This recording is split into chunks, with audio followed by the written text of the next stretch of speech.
የአስቶን ቪላ ኮችንግ ስታፍ ማለት ነው በአርሰናል ተጫዋችና በግብ ጠባቂ መካከል ከሌላ የሚሆኑ ሌላ ተጫዋች አልነበረም።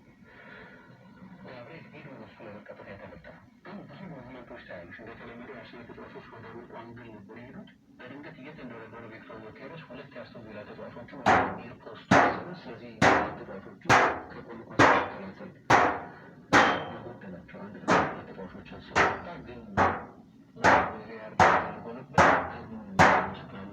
የአርሰናል ጎሎች የተሻሉ ጎሎች አሉ አይደለም የሚለውን እንደዚሁ ለማለት ወስዶ ነበር።